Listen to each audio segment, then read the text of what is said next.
Olá, pessoal! Agora eu vou apresentar para vocês os resultados da minha pesquisa, que foi desenvolvida entre os anos de 2019 e 2020 e teve como título do plano de atividades Experiência compartida no curta-metragem Mulheres Proibidas de Amar, a fotografia como instrumento de ressignificação dos romances Lucila, de José de Alencar, e A Dama das Camélias, de Alexandre Dumas Filho. Essa pesquisa foi desenvolvida por mim, Helena Beatriz, e teve como orientadora a professora doutora Edivânia Maria da Silva. Bom, introduzindo vocês à minha pesquisa, o seu principal objetivo era dar visibilidade às prostitutas.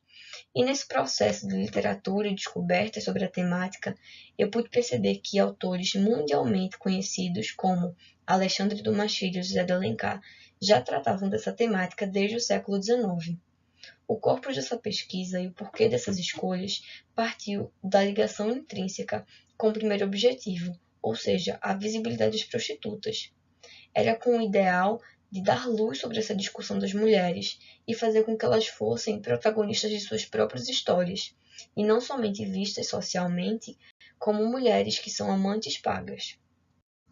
Bom, a minha pesquisa contou com os 4 objetivos presentes na tela, que eram decompor o curta-metragem em unidades fotográficas, apontar confluências e ou divergências entre a imagem técnica, especificamente a fotografia do curta-metragem e os textos literários, interpretar a subjetividade de outra mídia e observar como um instante fotográfico pode ser revelador diante do papel da mulher na sociedade. De antemão, eu aviso a vocês que todos esses objetivos foram cumpridos, e a partir de agora, nessa apresentação, vamos perceber os impactos que eles trouxeram para a minha pesquisa. No tópico da revisão de literatura, eu escolhi trazer para vocês a presença da fotografia, que é o eixo principal da minha pesquisa. Nesse processo teórico-metodológico, descobri 2 autores muito importantes, que são Canabarro e Roland Barthes. A primeira citação que eu escolhi para trazer para vocês diz que, no conjunto de imagens que traduzem o mundo, ela pode servir como uma alternativa mais de leitura da realidade. Ela, a qual o autor se refere, é a fotografia. A segunda citação diz que o que a fotografia reproduz ao infinito só ocorreu uma vez. Ela repete mecanicamente o que nunca mais poderá repetir-se existencialmente. E é justamente a partir da perspectiva desses 2 autores que eu escolhi me embasar e dar continuidade, levando a fotografia como uma alternativa mais de leitura da realidade e também capaz de repetir mecanicamente o que nunca mais poderá repetir-se existencialmente. Bom, na metodologia, para dar continuidade a esse ideal das fotografias, eu escolhi trazer para vocês a breve análise de fotografias. Essa foi uma das ações que eu desenvolvi ao longo de um ano de pesquisa. Eu precisava entender, inicialmente, quais eram os contextos da prostituição no audiovisual, e a partir disso, pude perceber diferentes situações socioculturais. A primeira, representada no filme O Céu de Sueli, com direção de Karine Noailles e feita em 2006, e a segunda, o filme Jovem e Bela, com direção de François Ozon, de 2013. À esquerda, nós podemos ver Sueli, que é uma jovem que se prostitui no interior do Nordeste. Isso porque ela foi abandonada pelo seu companheiro e, precisando criar o seu filho, ela recorre à prostituição. A trajetória dela no filme é em relação a como ela se prostitui, o contexto, que é um pouco diferente do que é comum de se entender, e também como a sua família lida com a sua escolha. Já à direita, a jovem Isabelle se prostitui por independência financeira e liberdade, mesmo que ela não tivesse a dita necessidade, entre aspas, que a sociedade procura entender para a prostituição. Partindo desse ideal que eu tinha construído de diversas situações de prostituição representadas no audiovisual, eu passei a analisar as fotografias retiradas do curta-metragem Mulheres Proibidas de Amar, que foi realizado pelos alunos do curso técnico integrado em saneamento ambiental do IFPE Campus Recife. Nessas imagens estão representadas as 3 personagens do curta-metragem, Rejane, Sandra e Carminha. Como um dos objetivos diziam, eu precisei comparar as obras oitocentistas com a obra contemporânea, que é o documentário.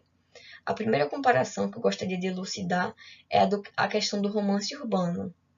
Os romances escritos no século XIX retratam duas cidades muito importantes. Em Lucíola se retrata o Rio de Janeiro, que era a corte da época, e em A Dama das Camélias se retrata Paris. Aqui no documentário, como vocês podem perceber, está representada a cidade do Recife, e alguns aspectos que compõem essa identidade é a presença do ônibus, da praça e dos pedestres. Outra comparação que é possível tecer é justamente a questão da vaidade. Assim como os personagens dos romances são muito vaidosas e expressam essas marcas ao longo da narrativa, no curta-metragem nós também podemos perceber esses aspectos, a partir de símbolos como o salto alto, o batom, a estampa, a bolsa. Bom, dentre os resultados, eu escolhi trazer para vocês discussões também embasadas na fotografia, para poder dar continuidade. Essa breve análise das tatuagens foi retirada também de fotografias do documentário Mulheres Proibidas de Amar.